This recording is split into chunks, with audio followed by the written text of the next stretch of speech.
नमस्कार, मैं हूं आपके साथ राधा अग्रवाल और आप देख रहे हैं स्पेशल रिपोर्ट। रात के 8 बज चुके हैं और आपको हर एक स्पेशल रिपोर्ट दिखाएंगे जिसमें देश में आज की बड़ी खबरें रही हैं। तो सबसे पहले भारत में हिंदुओं की जनसंख्या घट गई है।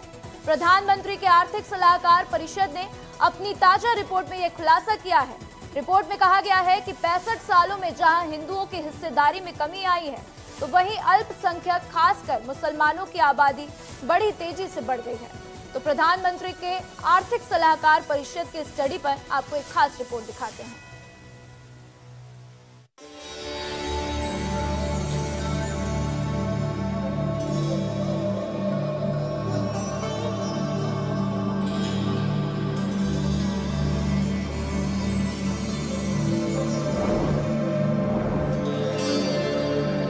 भारत हिंदू बहुल आबादी वाला देश।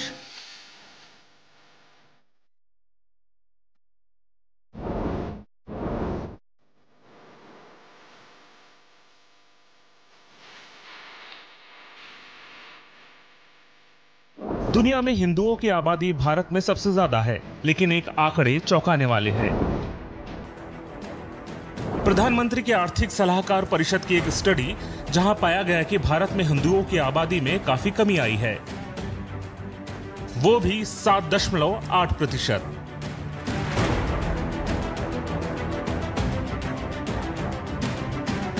प्रधानमंत्री की आर्थिक सलाहकार परिषद ने इस रिपोर्ट को जारी किया तो चौंकाने वाले आंकड़े सामने आए। इस स्टडी में दुनिया भर के 167 देशों का अध्ययन किया गया।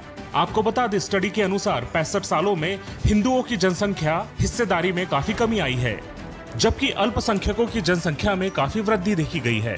आंकड़ों की बात करें तो हिंदुओं की हिस्सेदारी में 7.8% की कमी आई है। 1950 में हिंदुओं की हिस्सेदारी 84% थी, जो 2015 में घटकर 78% तक पहुंच गई। यह रिपोर्ट बहुत चिंताजनक है, और केवल चिंताजनक नहीं है, यह बड़ी खौफनाक है।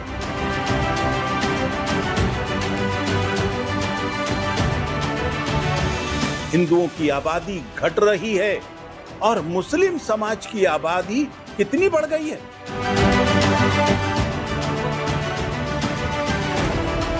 एक तरफ जहां हिंदुओं की हिस्सेदारी गिर रही है, तो वहीं अल्पसंख्यकों की हिस्सेदारी में भारी उछाल देखने को मिल रहा है। भारत के अल्पसंख्यकों में सबसे ज्यादा बढ़ोतरी मुस्लिम समुदाय में पाई गई है, जिसकी जनसंख्या में 43.15% का उछाल आया है। 1950 में जहां मुसलमानों की आबादी 9.84% थी, वहीं ये बढ़कर 14.9% हो गई है। लेखकों का कहना है कि डेटा के विश्लेषण से पता चला है कि भारत में अल्पसंख्यक न केवल सुरक्षित है, बल्कि जनसंख्या में भी तेजी से इजाफा हो रहा है। अल्पसंख्यकों में मुस्लिम के अलावा ईसाइयों में 5.38% और सिखों में 6.58% की बढ़ोतरी देखने को मिली है। हालांकि 1951 से 2015 के बीच जैन और पारसियों की हिस्सेदारी में कमी आई है। भारत के अलावा नेपाल में भी बहुसंख्यक यानी कि हिंदुओं की आबादी में 3.6% की गिरावट देखी गई है।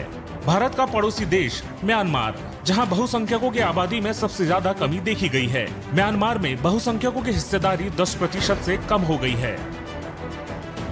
आपको बता दें, भारत में जब से प्रधानमंत्री के आर्थिक सलाहकार परिषद की यह स्टडी सामने आई, जाहिर तौर पर प्रतिक्रियाओं का दौर चलना ही था। चिराग पासवान ने तो इस स्टडी पर चिंता जताते हुए समावेशी विकास का मुद्दा उठा दिया। भाई, ये अगर ऐसा है भी तो ये चिंता का विषय है ना। जब हम लोग समावेशी विकास की एक तरफ बात करते हैं, तो फिर सब एक साथ आगे बढ़ें, ये भी जिम्मेदारी सबके ऊपर होनी चाहिए। ऐसे में अगर कोई ऐसी जानकारी सामने आई है तो उस पर अध्ययन होना चाहिए। जनसंख्या के मामले में हिंदुओं की हिस्सेदारी में भारी कमी और अल्पसंख्यकों की आबादी में एक बड़े नंबर के साथ बढ़ोतरी मामले ने सियासत में रार ला दिया है। जहां सत्ता पक्ष इस मामले को बेहद चिंताजनक बता रहा है, तो वहीं विपक्ष इस रिपोर्ट पर उंगली उठाता दिख रहा है। लोकसभा चुनाव के बीच प्रधानमंत्री के आर्थिक सलाहकार परिषद की इस स्टडी ने उबाल खड़ा कर दिया है। आपको बता दें, बीजेपी जनसंख्या नियंत्रण के पक्ष में हमेशा अपना कड़ा रुख दिखाता है। ऐसे में देखना यह होता है कि क्या आर्थिक सलाहकार परिषद की इस स्टडी को चुनावी हवा दी जाती है। ब्यूरो रिपोर्ट, विस्तार न्यूज।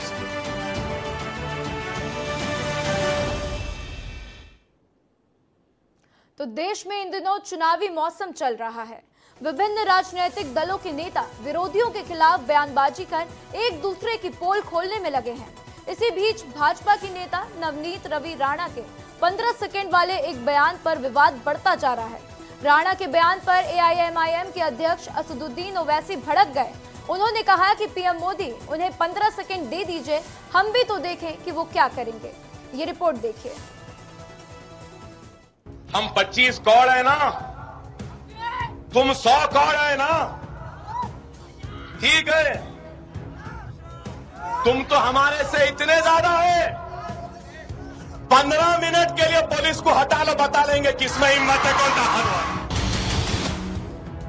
15 सेकंड अगर पुलिस को हटाया तो छोटे को बड़े को ये पता नहीं लगा कहां से आया और कहां को गया।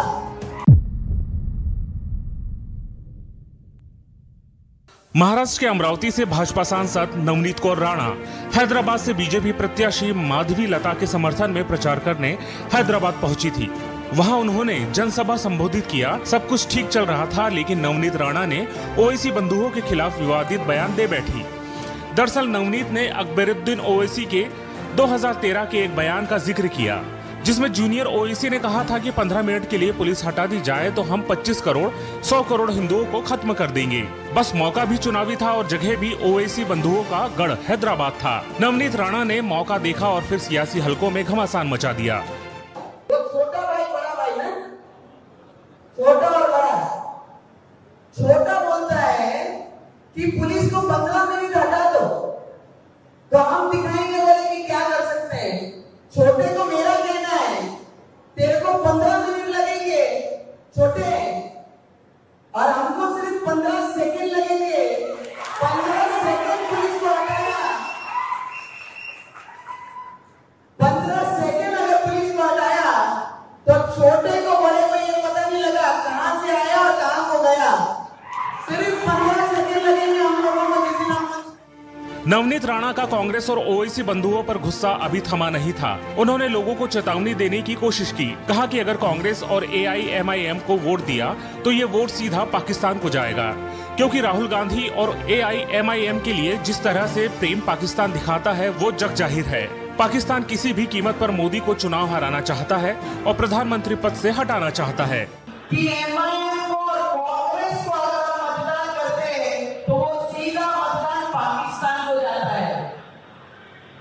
क्योंकि जिस तरीके से एमआईएम के लिए और कांग्रेस पे राहुल गांधी प्रेम पाकिस्तान वहां से दिखा रहा है कि मोदी को हराओ और राहुल गांधी को जिताओ।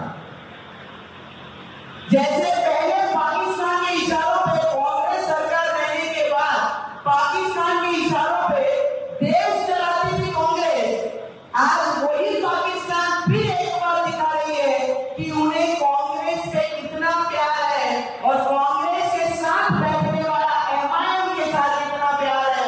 बोलते हैं किसी को भी चुन के लाओ, किसी भले को चुन के लाओ पर मोदी जी को गिराओ। लेकिन जिस माधवी लता के लिए नवनीत राणा वोट मांगने गई थी, उन्होंने उनके बयान के पूरे मायने ही बदल दिए।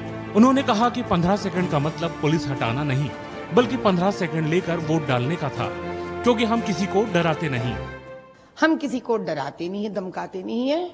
हम चुटकी मारकर 15 मिनट के पुलिस हटाने के बात नहीं कहते हैं।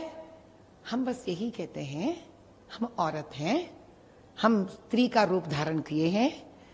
कोई भी हो हमारे स्त्री एक मातृ स्वरूप होती है। हम यही कहना चाह रहे हैं कि भैया 15 मिनट क्यों, एक 15 सेकंड ले लो, अपना वोट डालो। ये जो भड़काऊ भाषण में मत आओ। राणा का बयान आया तो एआईएमआईएम प्रमुख असदुद्दीन ओवैसी भड़क गए। उन्होंने कहा मोदी नवनीत राणा को 15 सेकंड दे दीजिए, आप क्या करेंगे? आप उन्हें 1 घंटा दे दीजिए। हम भी देखना चाहते हैं कि आपसे जरा सी भी इंसानियत बची है या नहीं। डरता कौन है? हम तैयार है। अगर कोई खुली चुनौती देता है तो फिर हो जाने दीजिए। प्रधानमंत्री आपका है, संघ आपका है, सब कुछ आपका है। आपको रोक कौन रहा है? हमें बताइए कहाँ जाना है, हम जाएंगे। तो ओवैसी ने राणा के पाकिस्तान वाले बयान पर भी जमकर हमला बोला। बिल्कुल बिल्कुल मोदी जी को मैं बोल रहा हूँ कि 15 सेकंड दे दीजिए। आप बिल्कुल 15 सेकंड दे दीजिए। आप क्या करेंगे? अखलाक का हाल करेंगे, जैसा मुख्तार को किया वही करेंगे, या पीलू खान या फिर अपना रकबर। बिल्कुल आप दे दीजिए। मोदी जी के पास इख्तियार है। दे दीजिए 15 सेकंड, 15 सेकंड ने बल्कि 1 घंटा ले लीजिए ना। हम भी देखना चाह रहे हैं कि आप में कितनी इंसानियत अभी बाकी है या नहीं है। करिए, कौन डर रहा है।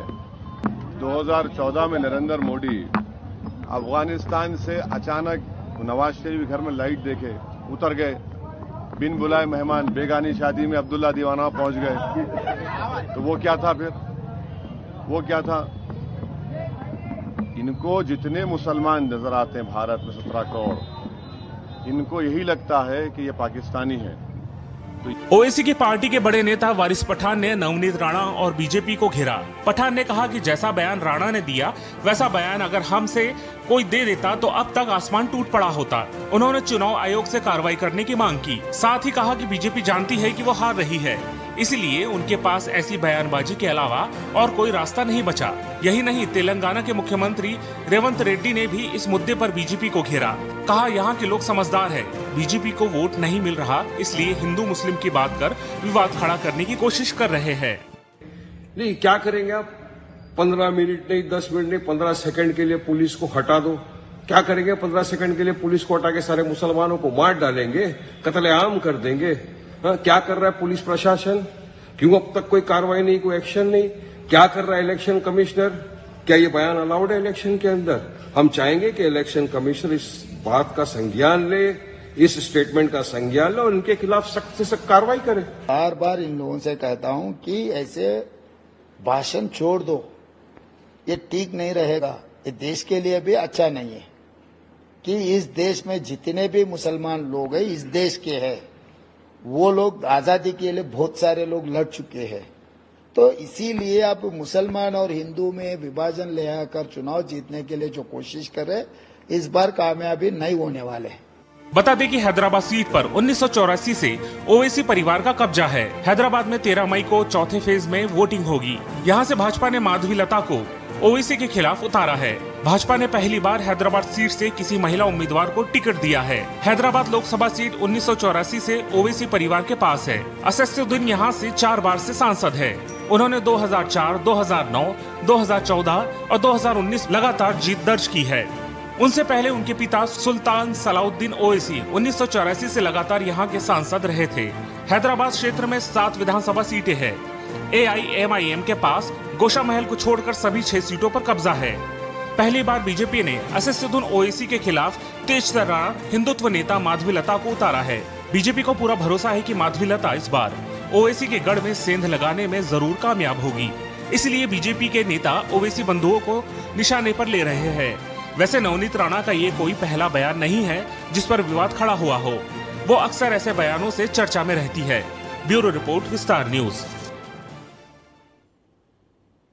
तो वहीं इंदौर में कांग्रेस प्रत्याशी के लोकसभा चुनाव छोड़कर बीजेपी में शामिल होने के बाद से कांग्रेस ने मतदाताओं से नोटा का बटन दबाने की अपील की है।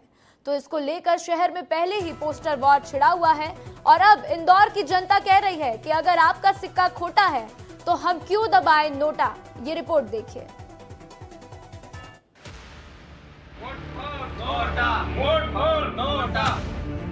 अपना वोट नोटा को अवश्य देगा। हम चाय पिला के आपसे निवेदन करते हैं। अगर कहें कि कांग्रेस अपने चुनाव चिन्ह हाथ छाप पर वोट डालने के बजाय नोटा का बटन दबाने के लिए लोगों से अपील कर रही है तो चौंकिएगा मत। ये कारनामा मध्य प्रदेश के इंदौर में हो रहा है। दरअसल इंदौर लोकसभा सीट से कांग्रेस प्रत्याशी अक्षय बम ने नामांकन वापस लेकर बीजेपी ज्वाइन कर ली। प्रदेश की राजनीति गर्मा गई थी। कांग्रेस के पास विकट समस्या आ गई। इंदौर सीट पर कांग्रेस प्रत्याशी ही नहीं बचा। अब कांग्रेस करे भी तो क्या, लिहाजा गली गली घूमकर लोगों से नोटा पर बटन दबाने की अपील कर रही है। भारतीय जनता पार्टी ने हमारे प्रत्याशी का अपहरण करा है। इसको लेकर कांग्रेस द्वारा एक रैली का आयोजन किया जा चुका है। ऑटो रिक्शा के पीछे पोस्टर चिपकाए गए हैं और लोगों को नोटा चाय पिलाई जा रही है। इस बार हमारा आपसे निवेदन है कि आप लोकतंत्र को बचाने के लिए इस बार नोटा को वोट दीजिए। Vote for NOTA, vote for NOTA. यही नहीं, खुद पीसीसी अध्यक्ष जीतू पटवारी भी इंदौर की जनता से नोटा पर वोट डालने की अपील करते दिख रहे हैं। जीतू पटवारी के नोटा अपील पर बीजेपी प्रदेश अध्यक्ष वीडी शर्मा ने भी कांग्रेस के खिलाफ हल्ला बोल दिया। नोटा मैसेज देगा इस क्राइम के खिलाफ। इसलिए अगर इंदौर शहर के लोग इसको आत्मसात करते हैं तो मैं समझता हूं कि देश भर में स्वच्छता का मैसेज गया, उससे बड़ा मैसेज राजनीतिक स्वच्छता का जाए। राजनीतिक स्वच्छता की नीड है अगर इस देश को, तो फिर आप मैसेज दें। ये भारत के लोकतंत्र के लिए किसी देश के राजनीतिक दल के प्रदेश इकाई के प्रमुख के द्वारा इस प्रकार का आह्वान करना, ये भारत के लोकतंत्र को कमजोर करना है। आपका सिक्का खोटा है और हम नोटा पर वोट डालें।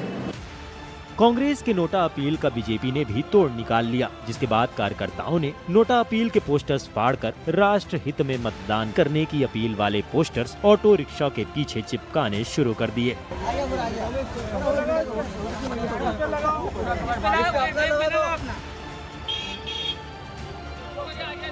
जनता के बीच चुनावी समर के इस गतिविधि की मिलीजुली प्रतिक्रिया मिल रही है। मतदाता अपनी अपनी इच्छा अनुसार पार्टी की विचारधारा पर स्टैंड लेते नजर आ रहे हैं। गलत तो नहीं है वो, क्यों? क्योंकि निर्वाचन ने खुद इसके अंदर ऑप्शन दिया है, 14 कैंडिडेट है, अपने जो पसंद है वो कर सकते हैं। और कांग्रेस जो कह रही है कि नोटा का ऑप्शन दिया है उसको करो, तो वो गलत नहीं है। बात यह है कि अगर आपका ही सिक्का खोटा था तो यहाँ पे हम क्यों दबाए नोटा। एक ये पंचलाइन इंदौर में बहुत फेमस भी हो रही है और सही भी है।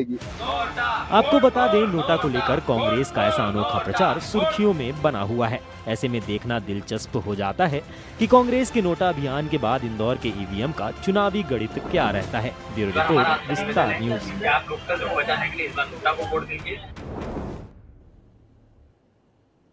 तो वहीं लोकसभा चुनाव के बाद लगातार दूसरे दिन भी ईओडब्ल्यू और एसीबी की टीम की छापेमारी जारी है। महादेव ऑनलाइन सट्टा ऐप से जुड़े मामलों पर एसीबी और ईओडब्ल्यू की टीम ने कई शहरों में छापेमारी की। महादेव ऑनलाइन सट्टा ऐप के संचालक सौरभ चंद्राकर के चाचा दिलीप चंद्राकर के घर पर भी ईओडब्ल्यू ने दबिश दी।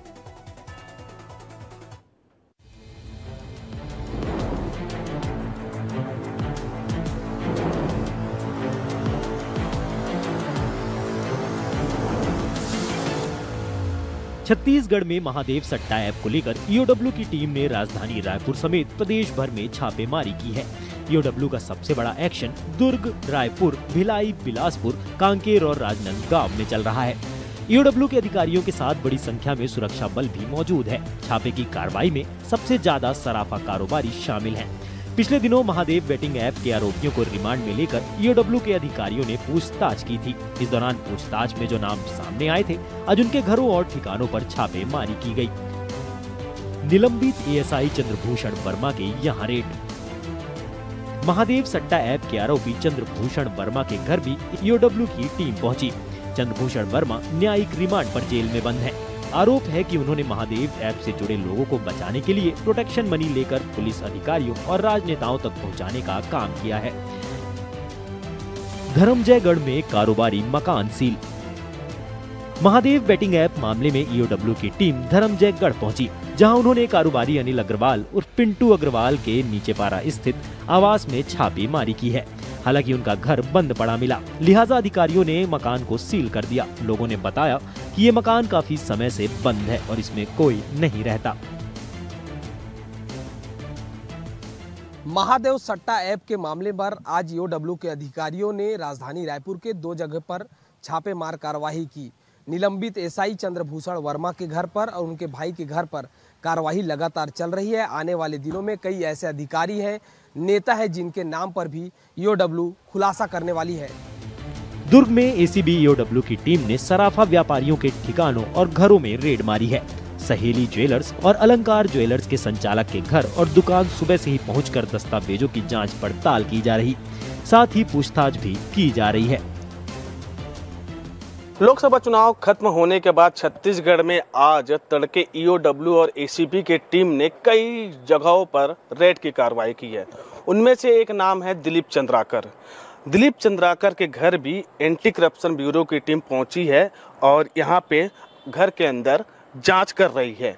अब आप सोच रहे होंगे दिलीप चंद्राकर कौन है, तो दिलीप चंद्राकर के बारे में मैं बता दूं कि दिलीप चंद्राकर वही शख्स है जो सौरभ चंद्राकर महादेव का संचालक था, उनके चाचा लगते हैं रिश्ते में। ये उनका घर है दिलीप चंद्राकर का। यहाँ पर भी एंटी करप्शन ब्यूरो की टीम पहुँची है, यहाँ पे पुलिस के जवान बैठे हुए हैं, अंदर एंटी करप्शन ब्यूरो की टीम जांच कर रही है। और ऐसा बताया जा रहा है कि महादेव ऐप मामले को लेकर एंटी करप्शन ब्यूरो की टीम यहां पर जांच करने पहुंची है। यहां पे एंटी करप्शन ब्यूरो के कई लोग यहां पे पहुंचे हैं, ये उनका घर है, ऊपर भी जांच कर रही है। घर में दिलीप चंद्राकर और उनका परिवार भी मौजूद है, उनसे पूछताछ कर रही है और उसके बाद जो भी दस्तावेज के आधार पर जो भी चीज़ें सामने आएगी ईओडब्ल्यू और एसीबी की टीम प्रेस नोट के जरिए जारी करेगी। ईओडब्ल्यू की टीम इस मामले में कांकेर के चारामा पहुंची, जहां टीम ने हेड कांस्टेबल विजय पांडे के वार्ड नंबर 13 स्थित आवास में छापा मारा है। आपको बता दें कि एजेंसी का ये कांकेर में पहला एक्शन है। बता दें कि छत्तीसगढ़ में महादेव ऐप और शराब घोटाले को लेकर ईओडब्ल्यू और एसीबी की टीम लगातार एक्शन में है। कल शराब घोटाले में ईओडब्ल्यू ने भिलाई में आरोपी त्रिलोक सिंह ढिल्लन के घर छापा मारा था और आज महादेव ऐप के मामले में कई शहरों में छापेमारी की। ब्यूरो रिपोर्ट, विस्तार न्यूज। छत्तीसगढ़ में सुरक्षा बलों ने नक्सलियों के सफाये के लिए अपने अभियान में तेजी ला दी है।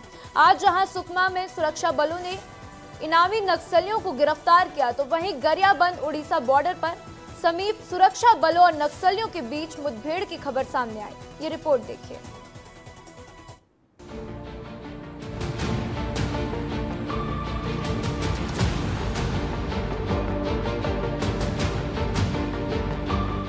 छत्तीसगढ़ से आतंकवाद का पूरा सफाया, ये बीजेपी सरकार का लक्ष्य है।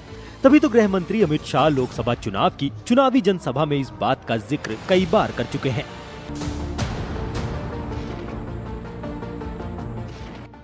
हमारे मुख्यमंत्री उप मुख्यमंत्री की जोड़ी ने इतने कम दिन में 54 से ज्यादा नक्सलवादियों को ढेर करने का काम किया।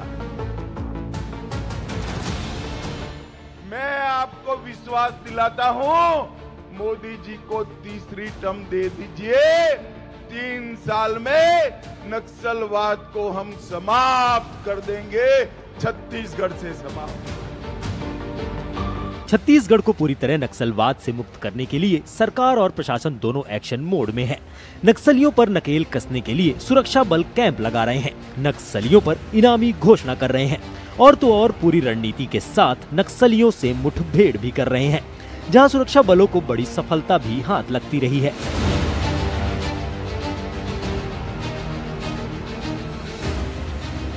सुकमा में हाल ही में सुरक्षा बलों को बड़ी सफलता हाथ लगी। सुरक्षा बलों ने 7 नक्सलियों की गिरफ्तारी की है, जिसमें 2 नक्सलियों पर 1-1 लाख की इनामी घोषणा भी थी। सुरक्षा बलों ने जब नक्सलियों की गिरफ्तारी की तो उनके पास से भारी मात्रा में विस्फोटक सामग्री बरामद हुई। आपको बता दें, सुरक्षा बलों को पहले से ही नक्सलियों की जानकारी थी, जिसके बाद सर्च ऑपरेशन के बाद नक्सलियों की गिरफ्तारी कर ली गई। वहीं गरियाबंद और ओडिशा सीमा पर भी नक्सलियों के खिलाफ पुलिस ने मोर्चा खोल रखा है, जहां पुलिस और नक्सलियों के बीच मुठभेड़ की घटना सामने आई। फिलहाल रुकते हैं एक छोटे से ब्रेक के लिए, ब्रेक के बाद फौरन लौटेंगे, देखते रहें विस्तार न्यूज।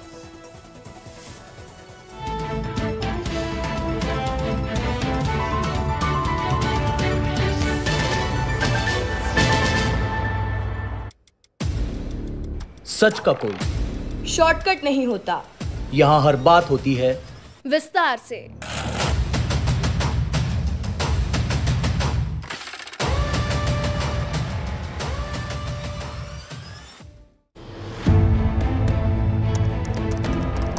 इन दिनों न्यूज चैनल तो बहुत हो गए, मगर खबरें नहीं दिखती। बहस के शोर में खो गई हैं कई खबरें। आपके मुद्दे और आपकी बात अब कोई नहीं करता। पत्रकारिता में कई साल गुजारने के बाद भी ये सारे सवाल अब मुझे भी बहुत परेशान करते हैं।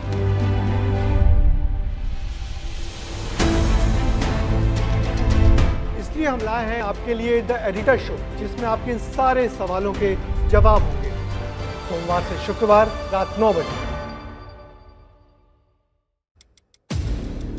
सच का कोई शॉर्टकट नहीं होता।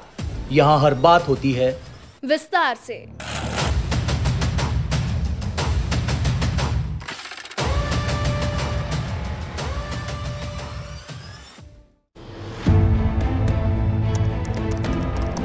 इन दिनों न्यूज चैनल तो बहुत हो गए मगर खबरें नहीं दिखती।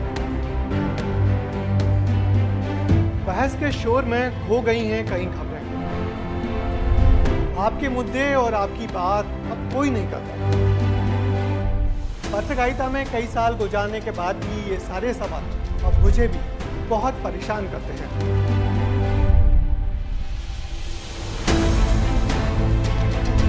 इसलिए हम लाए हैं आपके लिए द एडिटर शो, जिसमें आपके इन सारे सवालों के जवाब होंगे। सोमवार से शुक्रवार रात 9 बजे। सच का कोई शॉर्टकट नहीं होता। यहाँ हर बात होती है विस्तार से।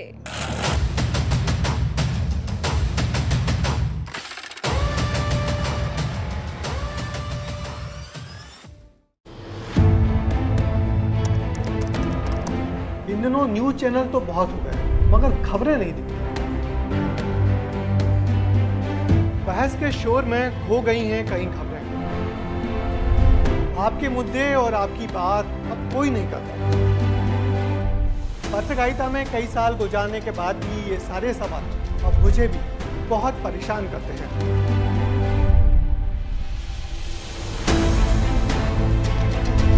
इसलिए हम लाए हैं आपके लिए द एडिटर शो, जिसमें आपके इन सारे सवालों के जवाब होंगे। सोमवार से शुक्रवार रात 9 बजे। सच का कोई शॉर्टकट।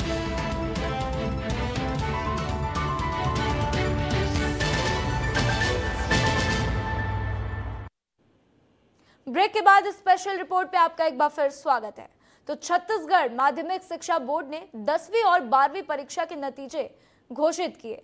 नतीजों के बाद टॉपरों के घर शुभकामनाओं का सिलसिला जारी है। आज जारी हुए बोर्ड परीक्षाओं के नतीजों को लेकर आपको एक खास रिपोर्ट दिखाते हैं।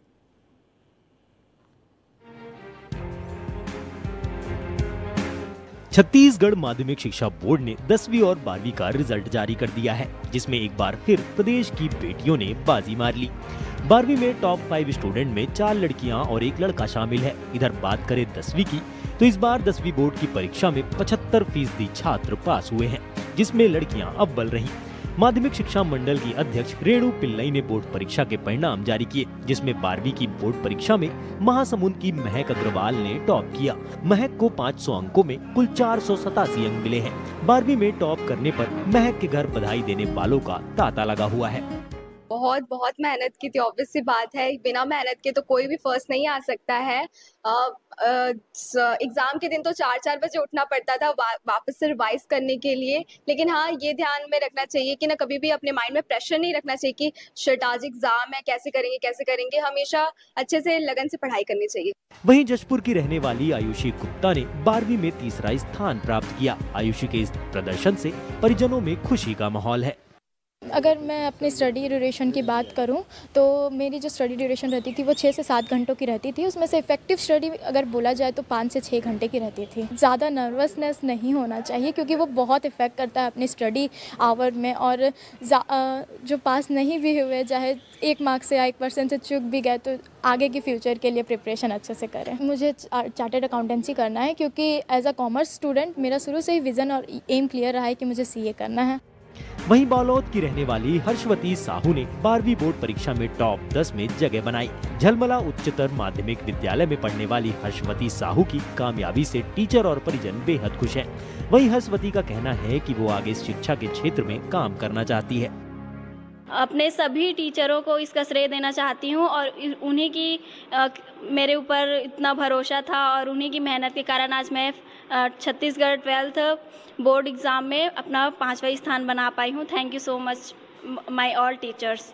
मेरे फैमिली वालों ने तो बहुत मेहनत किया है हम लोगों को अच्छे से पढ़ाने लिखाने के लिए। उन्होंने बहुत कष्ट झेले हैं और हम लोगों को इस मुकाम पर पहुँचाए हैं।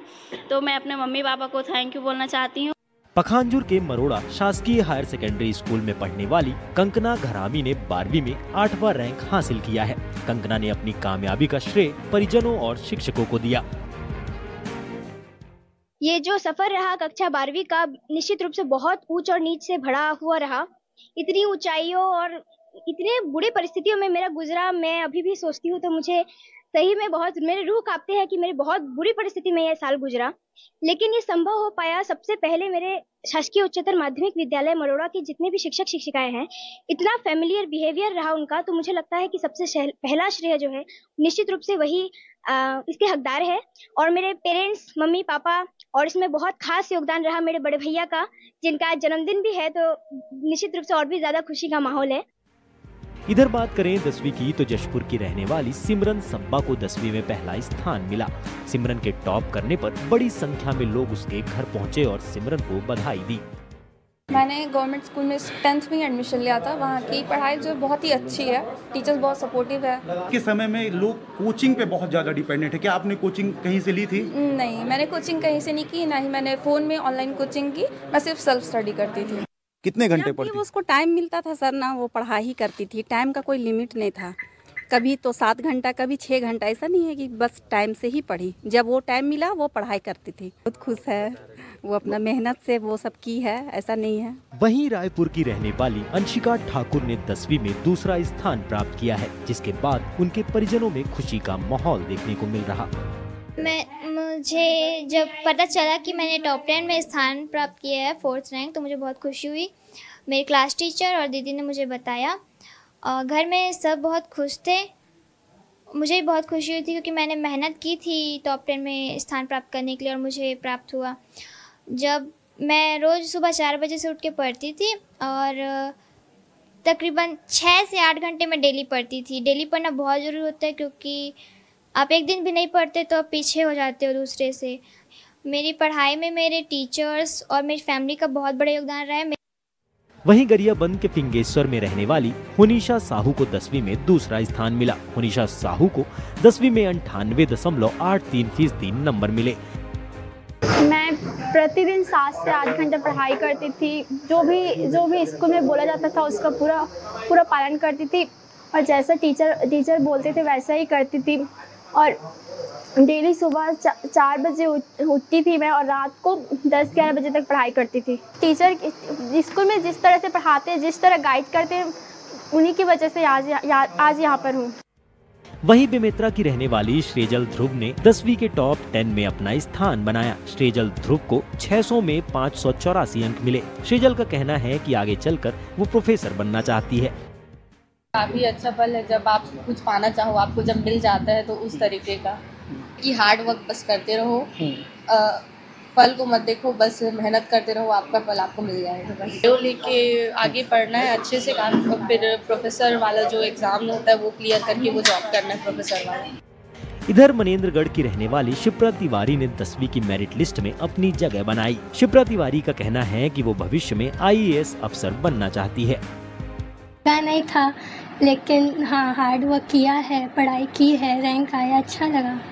मेरी एल्डर सिस्टर से मैं इंस्पायर हूँ और उन्हीं के जैसा पढ़ना चाहती हूँ, उन्हीं के जैसा बनना चाहती हूँ।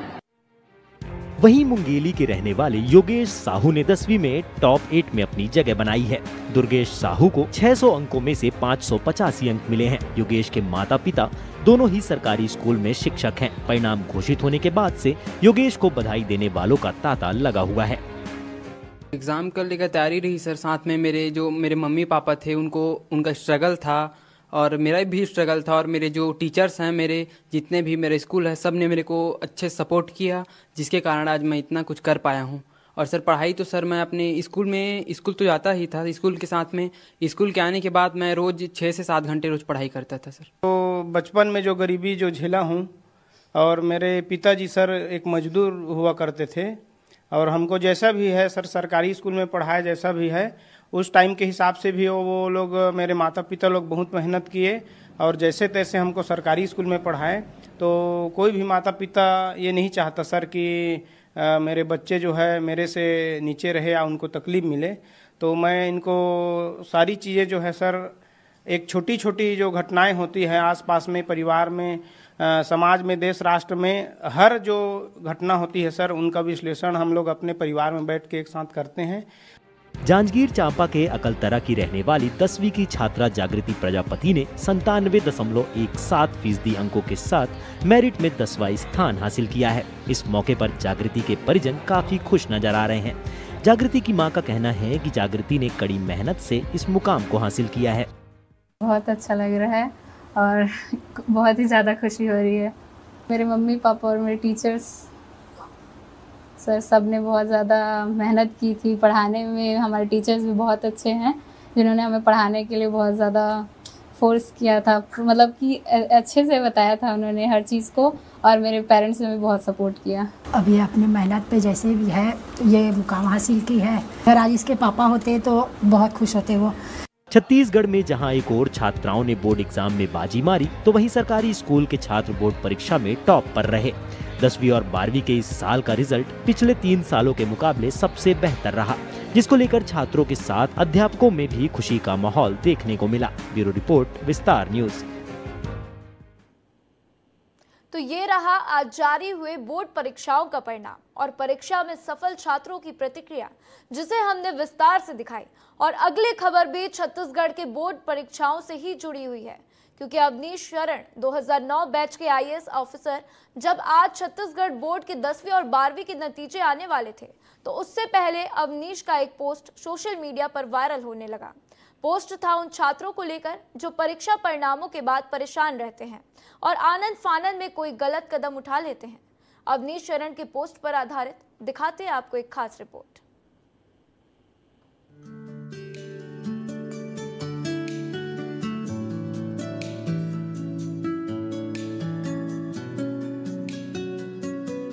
परीक्षा परिणामों के बाद छात्रों के जीवन में स्ट्रेस एक बड़ी समस्या होती है। आए दिन परीक्षा में कम नंबर और फेल होने पर बहुत सारी खुदकुशी की घटनाएं भी सामने आती रहती हैं। इच्छा अनुसार परिणामों के न आने पर छात्रों द्वारा आनंद फानंद में कई गलत कदम उठाए जाते हैं। इसी से बचना है तो छत्तीसगढ़ के एक आईएएस ने एक अनोखा कदम उठाया। आईएएस का नाम अवनीश शरण है, जो 2009 बैच के आईएएस अधिकारी हैं। दरअसल परीक्षा परिणाम जारी होने से पहले अवनीश शरण ने सोशल मीडिया एक्स पर एक पोस्ट लिखा, जिसके जरिए अवनीश शरण उन छात्रों का हौसला बढ़ाना चाहते थे जिनके परीक्षा में कम नंबर आए हों। अवनीश शरण लिखते हैं कि आज छत्तीसगढ़ बोर्ड परीक्षा के 10वीं और 12वीं के परिणाम आ रहे हैं। खराब मार्क्स लाकर कुछ गलत स्टेप उठाने से पहले एक बार मेरा 10वीं का रिजल्ट जरूर देख लें। अवनीश शरण ने सोशल मीडिया पर पहले अपनी 10वीं की रिजल्ट साझा की, जहां उनके गणित में 100 में से 31, संस्कृत में 100 में से 30, रसायन विज्ञान में 50 में से 18 और भौतिक विज्ञान में 50 में से 21 नंबर आए थे। अवनीश को 10वीं में 44.5% अंक के साथ 3rd डिवीजन प्राप्त हुआ था। इससे पहले भी अवनीश शरण अपने परीक्षा परिणामों को सोशल मीडिया एक्स पर पोस्ट कर चुके हैं। अवनीश शरण ने अपनी 12वीं और ग्रेजुएशन का भी अंक शेयर किया था, जहां उन्होंने 12वीं में 65% और ग्रेजुएशन में 60% अंक पाने का जिक्र किया था। यही नहीं, अवनीश ने तो सीडीएस और सीपीएफ जैसे प्रतियोगी परीक्षाओं का भी जिक्र किया, जहां उन्हें निराशा हाथ लगी थी। राज्य लोक सेवा आयोग की परीक्षाओं में भी अवनीश शरण को 10 बार से अधिक परीक्षा देने के बाद भी कोई सफलता हाथ नहीं लगी। इतनी असफलता के बावजूद भी अवनीश की इच्छा शक्ति मजबूत रही। उन्होंने यूपीएससी की परीक्षा दी और प्रथम प्रयास में इंटरव्यू राउंड तक पहुंचने में सफल रहे। फिर क्या था, दूसरी बार यूपीएससी की परीक्षा में उन्होंने 77वां रैंक लाकर अपना परचम लहराया। अवनीश शरण ने अपने परीक्षा परिणामों के माध्यम से साफ तौर पर उन छात्रों को प्रोत्साहित करने की कोशिश की जिन्हें परीक्षा परिणाम में निराशा हाथ लगी है। परीक्षा परिणाम से उत्पन्न तनाव को दूर करने के लिए माध्यमिक शिक्षा मंडल ने भी एक अनोखी पहल की, जहां एक टोल फ्री नंबर जारी किया गया। इस टोल फ्री नंबर पर परीक्षार्थी कई सवालों को लेकर परामर्श करवा सकते हैं। काउंसलिंग का जो है वो हमारा जो यहाँ पर हेल्पलाइन है वो तो हमारा 1 महीना चलेगा, बट जो टेलीमानस हेल्पलाइन है वो कॉन्स्टेंटली है। इसके अतिरिक्त जितने भी डिस्ट्रिक्ट हॉस्पिटल सब जगह काउंसलर्स उपलब्ध है, मेडिकल कॉलेजेस में साइकियाट्रिस्ट है। पेरेंट्स से ये अनुरोध है कि अगर आपको लगता है कि बच्चा थोड़ा ज़्यादा टेंशन में या डिप्रेशन में कोई है तो कृपया प्रोफेशनल हेल्प लेने से हिचके ना। प्रशासन की छात्रों के ऊपर से स्ट्रेस दूर करवाने के लिए ऐसी पहल को प्रदेश में खूब वाहवाही मिल रही है। ब्यूरो रिपोर्ट, विस्तार न्यूज। तो ईवीएम को लेकर सियासी सरगर्मियां अक्सर बढ़ी रहती हैं। ऐसे में चुनाव के दौर में राजनेताओं का ईवीएम पर निशाना साधना और भी तेज हो जाता है। दिग्विजय सिंह ने तीसरे चरण की वोटिंग के बाद ईवीएम को लेकर कुछ ऐसे सवाल खड़े कर दिए कि सियासी पारा एक बार फिर चढ़ गया। रामेश्वर शर्मा ने भी दिग्विजय के बयान पर तीखा प्रहार किया, जिसके बाद तो खुद इलेक्शन कमीशन के अधिकारियों को सामने आकर सफाई देनी पड़ गई। ये रिपोर्ट देखिए। मध्य प्रदेश की राजनीति में दिग्विजय सिंह एक ऐसे नेता हैं जिनके बयान हमेशा सियासत के केंद्र में रहते हैं। ऐसा ही एक बयान एक बार फिर चर्चा का विषय बन गया। दरअसल बीते दिन दिग्विजय सिंह ने ईवीएम को लेकर बयान दिया, जिसमें उन्होंने चाचौड़ा के बूथ नंबर 24 में 11 वोट डाले गए, लेकिन ईवीएम मशीन में 50 वोट दिखाई दिए। ये बात कहकर एक बार फिर से ईवीएम पर सवाल खड़े कर दिए। पोलिंग बूथ नंबर 24 चाचौड़ा में बूथ डले 11, मशीन बता रही है 50। ये क्या है? यहाँ दिग्विजय ने बयान दिया और वहाँ बीजेपी नेता एक्टिव मोड में आ गए, जिसके बाद पलटवार करते हुए रामेश्वर शर्मा ने उल्टा दिग्विजय पर तीखा हमला बोला। उन्होंने कहा कि दिग्विजय सिंह को कैसे पता कि 11 वोट ही डाले गए। दिग्विजय सिंह जी वहाँ पोलिंग एजेंट थे क्या उस बूथ पर? जो डले वही दिख रहे होंगे।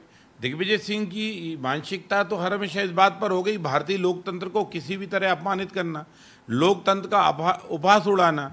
कभी वो ईवीएम पर सवाल खड़े करते हैं, कभी चुनाव आयोग पर सवाल खड़े करते हैं, कभी न्यायपालिका पर सवाल खड़े करते हैं, और कुल मिलाकर देश की जनता ने अब दिग्विजय सिंह पर ही सवाल खड़े कर दिए। बीजेपी की तरफ से हमले तेज हुए तो दिग्विजय सिंह का बचाव करते हुए कांग्रेस मीडिया प्रभारी मुकेश का बयान सामने आया, जिसमें उन्होंने कहा, हम तो पहले से ही ईवीएम पर सवाल उठाते आए हैं। जिस जापान में ये मशीन बनी, जब वो अपने देश में इन मशीनों का प्रयोग नहीं करते, अमेरिका ने इन मशीनों का प्रयोग बंद कर दिया, पूरे यूरोप ने इन मशीनों का प्रयोग बंद कर दिया, तो भारत में जब विपक्षी दल चाहता है तो निर्वाचन आयोग ये पुरानी पद्धति को लागू क्यों नहीं करता है? अब जो जिन पोलिंग बूथ का माननीय दिग्विजय सिंह ने जिक्र किया है, वो वहाँ से चुनाव लड़ रहे हैं, उनकी जानकारी में है, इसलिए उन्होंने ये प्रश्न उठाया है। अब वहाँ रामेश्वर शर्मा थोड़ी उस पोलिंग बूथ पे उपस्थित थे। विवाद बढ़ा तो बयानबाजियों का दौर शुरू हो गया, जिसके बाद चुनाव आयोग को सामने आकर पूरे मामले पर सफाई देनी पड़ी। इस घटना की जब हमें वक्तव्य हमने देखा तो वहाँ कलेक्टर से बात की। कलेक्टर ने वहाँ पे उस मतदान केंद्र के पीठासीन अधिकारी से बात की। कांग्रेस पार्टी के जो एजेंट थे, नाम मुझे याद है, उससे प्रद्युम्न भार्गव थे, उनसे बात की और वहाँ के जो बाकी लोगों से भी चर्चा की। वहाँ कहीं कोई ऐसी स्थिति नहीं थी कि 11 वोट डले हों या 50 वोट दिख रहे हैं, तो ऐसी कहीं कोई स्थिति वहाँ नहीं पाई गई। लोकसभा चुनावों के दौरान समय समय पर ईवीएम पर सवाल उठते रहे हैं और उसकी विश्वसनीयता सवालों के घेरे में रही है।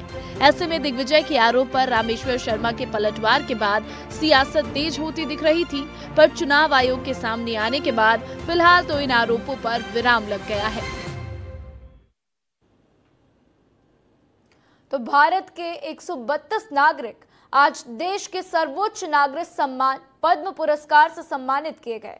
राष्ट्रपति द्रौपदी मुर्मू ने जनवरी में ही इस पुरस्कार से सम्मानित होने वाले सभी नागरिकों के नाम का ऐलान कर दिया था। तो गुरुवार के दिन सभी 132 लोगों को पुरस्कार से सम्मानित किया गया है और इस मौके पर प्रधानमंत्री नरेंद्र मोदी और गृह मंत्री अमित शाह भी मौजूद रहे। अभिनेत्री विजयंती माला सहित 5 लोगों को पद्म विभूषण से सम्मानित किया गया, तो वहीं 17 लोगों को पद्म भूषण और 111 लोगों को पद्मश्री से सम्मानित किया गया है। तो देश की पहली महिला सुप्रीम कोर्ट जज दिवंगत फातिमा बीबी को पद्म भूषण से सम्मानित किया गया। तो अलग अलग क्षेत्रों में उल्लेखनीय काम करने वाले लोगों को पद्म पुरस्कार से सम्मानित किया गया है।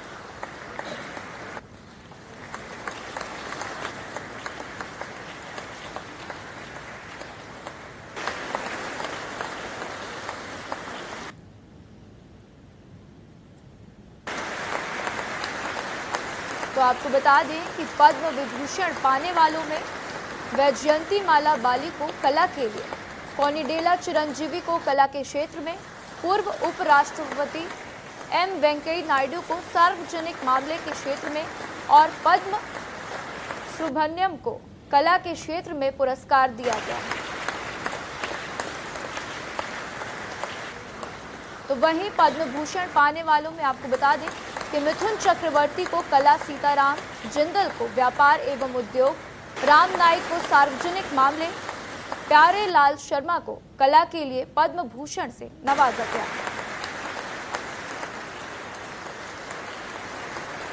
तो पद्मश्री पाने वालों में 3 नाम छत्तीसगढ़ से और 4 नाम मध्य प्रदेश से शामिल हैं। तो छत्तीसगढ़ के रामलाल बरेट को कला के लिए, छत्तीसगढ़ के जागेश्वर यादव को सामाजिक कार्य के लिए, छत्तीसगढ़ के हेमचंद मांझी को चिकित्सा के लिए, तो मध्य प्रदेश के कालू राम बामनिया को कला के लिए, तो वहीं मध्य प्रदेश के ही सत्येंद्र सिंह लोहिया को खेल के लिए मिला है। तो मध्य प्रदेश के भगवती लाल राजपुरोहित को साहित्य एवं शिक्षा के लिए सम्मानित किया गया और इसी के साथ मध्य प्रदेश के ओम प्रकाश शर्मा को कला के लिए पद्मश्री से नवाजा गया।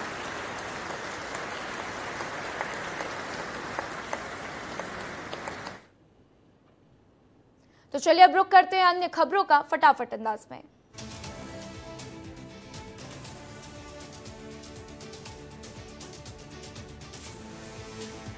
तो चौथे चरण के चुनाव प्रचार के सिलसिले में प्रधानमंत्री नरेंद्र मोदी ने आज झारखंड के पलामू में जनसभा को किया संबोधित, बीजेपी के पक्ष में बनाया चुनावी माहौल। बीजेपी अध्यक्ष जेपी नड्डा ने आज उत्तर प्रदेश में किया चुनावी प्रचार, चित्रकूट और फतेहपुर में चुनावी जनसभा को किया संबोधित। गुजरात के नवसारी में एक यूनिवर्सिटी के फॉरेस्ट विभाग में लगी भीषण आग, मौके पर पहुंचा दमकल विभाग, तो वहीं बड़ी मशक्कत के बाद आग पर पाया गया काबू। गोवा के मुख्यमंत्री प्रमोद सावंत की दिखी दरिया दिली, अपने काफिले को रुकवाकर सड़क हादसे में पीड़िता की मदद की, घायल को भेजा अस्पताल। ईडी ने झारखंड के मंत्री आलमगीर आलम के निजी सचिव और नौकर को किया गिरफ्तार। 6 मई को ईडी ने मनी लॉन्ड्रिंग मामले में की थी छापेमारी। छापेमारी में 35 करोड़ की नकदी बरामद। दिल्ली में बीजेपी नेता मनोज तिवारी ने इंडी गठबंधन पर साधा निशाना। चुनाव प्रचार के दौरान बोले, इंडिया गठबंधन के पास कोई मुद्दा नहीं है, ये केवल 25-26 लोगों का दल है जिसकी कोशिश है कि मोदी जी प्रधानमंत्री ना बने, क्योंकि मोदी जी भ्रष्टाचार और अपराध के विरोधी हैं।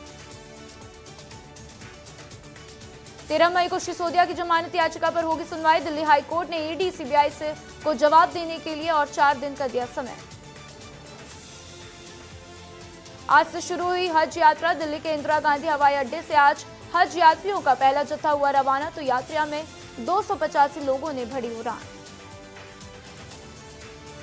बाबा केदारनाथ धाम के कपाट खुलने की तैयारी शुरू। 10 मई को सुबह 7 बजे खुलेंगे कपाट। 17 क्विंटल मालाओं से सजाया जा रहा है केदार धाम।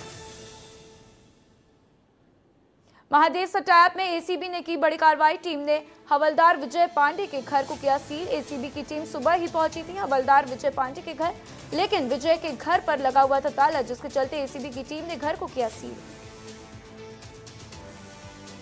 मध्य प्रदेश के मुख्यमंत्री डॉक्टर मोहन यादव ने आज खंडवा, खरगोन, देवास लोकसभा क्षेत्रों का किया दौरा। बीजेपी प्रत्याशी के पक्ष में मांगे वोट। देश की जनता दे रही प्रधानमंत्री नरेंद्र मोदी को आशीर्वाद। सीएम डॉक्टर मोहन यादव का बयान, इस बार फिर तीसरी बार मोदी बनेंगे प्रधानमंत्री। श्रम एवं ग्रामीण विकास मंत्री प्रहलाद पटेल का सैम पित्रोदा पर बयान। सैम पित्रोदा जैसे लोग हमेशा देश को बांटने का काम करते हैं।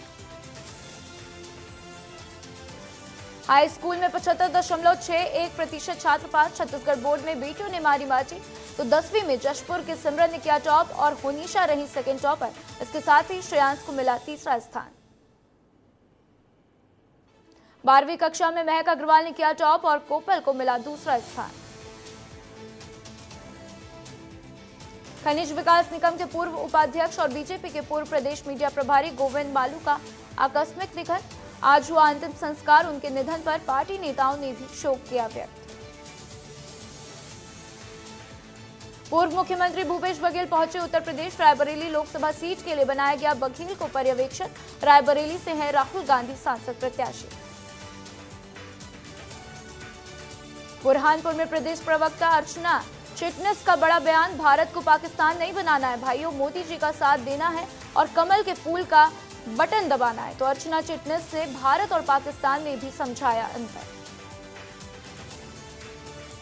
उड़ीसा दौरे से लौटे पूर्व सीएम भूपेश बघेल बोले, 2 लोकसभा कोरापुट और बलागीर में कांग्रेस प्रत्याशी के पक्ष में करने गए थे प्रचार। उप मुख्यमंत्री विजय शर्मा के बयान पर किया पलटवार। विजय शर्मा उप मुख्यमंत्री तो बन गए हैं, लेकिन वे छत्तीसगढ़ ही नहीं घूम पाए, पहले वो छत्तीसगढ़ घूम लें।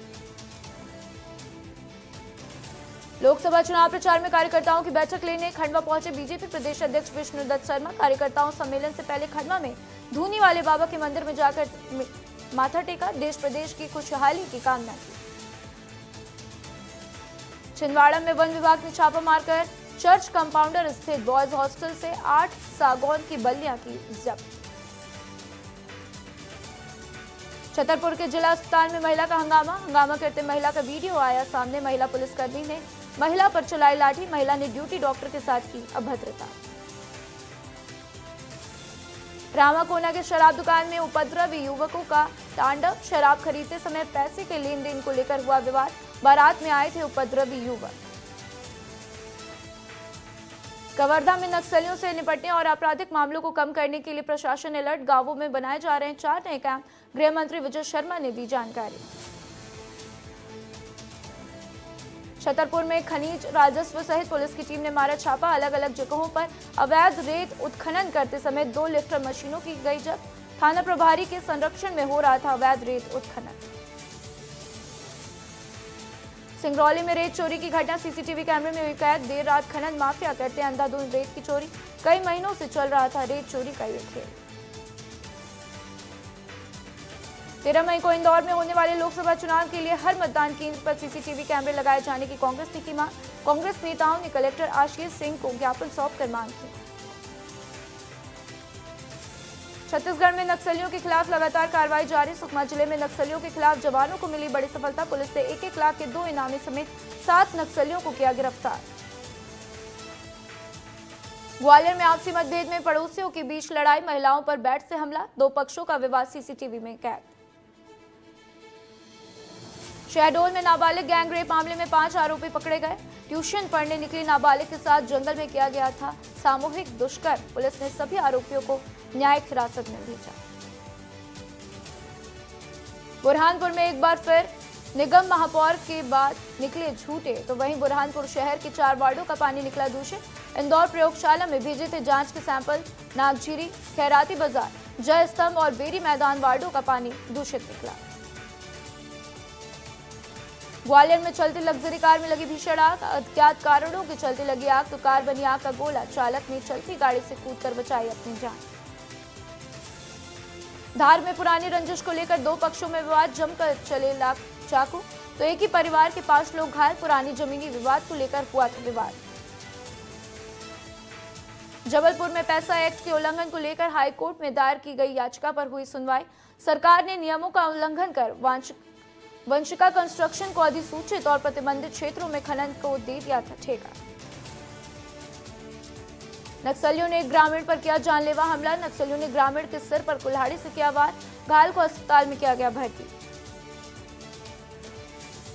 इंदौर में गुंडागर्दी पर उतरी बीजेपी पार्षद, ऑटो रिक्शा पर लगा नोटा की अपील का फाड़ा पोस्टर, तो कांग्रेस ने लगाए हैं शहर के हजारों ऑटो रिक्शों के पीछे नोटा अपील के पोस्टर।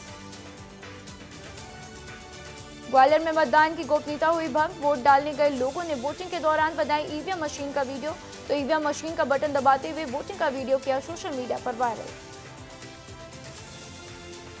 जबलपुर में सोशल मीडिया में वायरल हो रहा पिटाई का वीडियो। पुलिस ने ट्रांसपोर्टर वसीम खान के भाई तौसीफ खान और कामरान को किया गिरफ्तार, तो वीडियो में एक युवक की प्लास्टिक के पाइप से कर रहे थे पिटाई।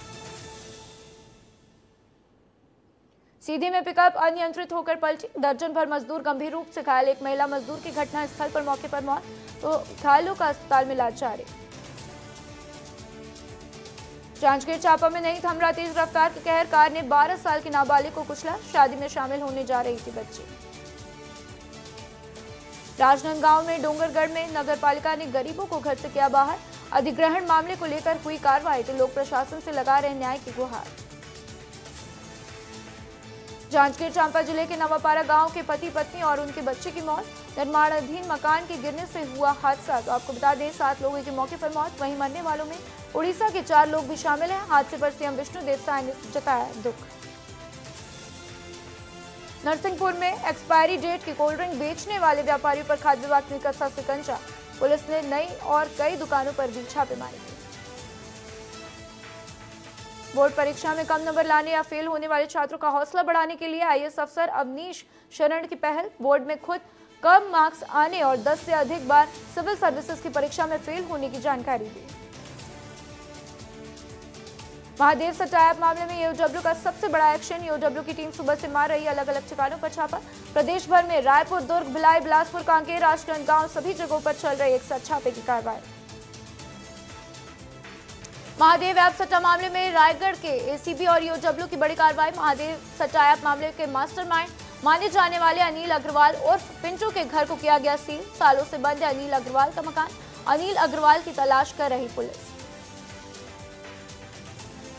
लोरमी के मनियारी नदी शिवघाट के नहाने गए युवक की डूबने से हुई दर्दनाक मौत। स्थानीय मछुआरों की मदद से लाश को नदी से निकाला गया बाहर। युवक अपने 12 वर्षीय साली के साथ गया था नदी में नहाने। मनेन्द्रगढ़ चिरमिरी भरतपुर के नागपुर इलाके में महिला ने अपने पति की हत्या कर लगाई फांसी। पुलिस घटना की सूचना पर मौके पर पहुंची। दंपत्ति के बीच अक्सर होता रहता था विवाद। गरियाबंद में पुलिस और नक्सलियों के बीच हुई मुठभेड़ में एक नक्सली ढेर तो वहीं गरियाबंद और उड़ीसा सीमा पर जवानों के साथ हुई नक्सलियों की मुठभेड़। जांजगीर चांपा में अक्षय तृतीया को लेकर लोगों में दिख रहा खाद उत्साह। सामग्री की खरीदी करने के लिए दुकान पर पहुंच रहे लोग। मिट्टी से बने गुड्डे गुड़ियों की सजी दुकान। तो फिलहाल इस बुलेटिन में इतना ही। आगे आपकी मुलाकात होगी विस्तार न्यूज के editor in chief Brajesh Rajput से द एडिटर शो में। मुझे दीजिए इजाजत। शुभ रात्रि।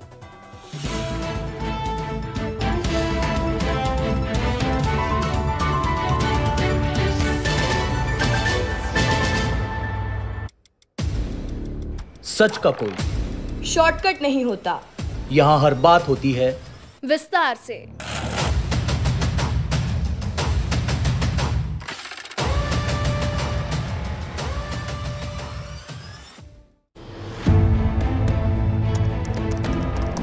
इन दिनों न्यूज चैनल तो बहुत हो गए मगर खबरें नहीं दिखती।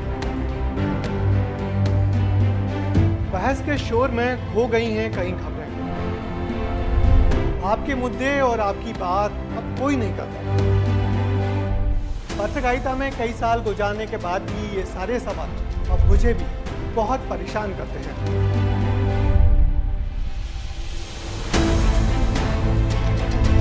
इसलिए हम लाए हैं आपके लिए द एडिटर शो, जिसमें आपके इन सारे सवालों के जवाब होंगे।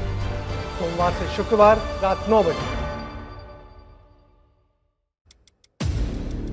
सच का कोई शॉर्टकट नहीं होता। यहाँ हर बात होती है विस्तार से।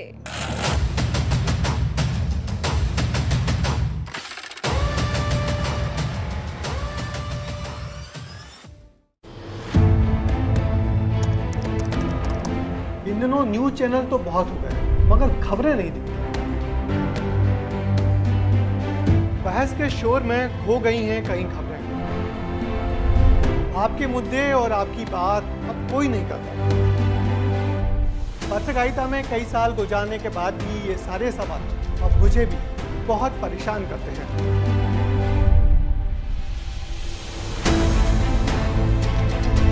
इसलिए हम लाए हैं आपके लिए द एडिटर शो, जिसमें आपके इन सारे सवालों के जवाब होंगे। सोमवार से शुक्रवार रात 9 बजे। सच का कोई शॉर्टकट नहीं होता। यहाँ हर बात होती है विस्तार से।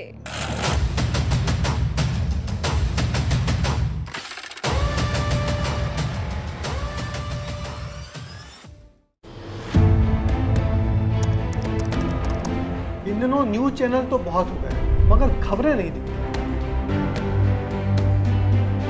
बहस के शोर में खो गई हैं कई खबरें। आपके मुद्दे और आपकी बात अब कोई नहीं करता। पत्रकारिता में कई साल गुजारने के बाद भी ये सारे सवाल अब मुझे भी बहुत परेशान करते हैं।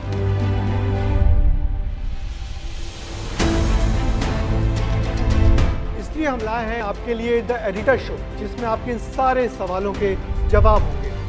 सोमवार से शुक्रवार रात 9 बजे। सच का कोई शॉर्टकट नहीं होता।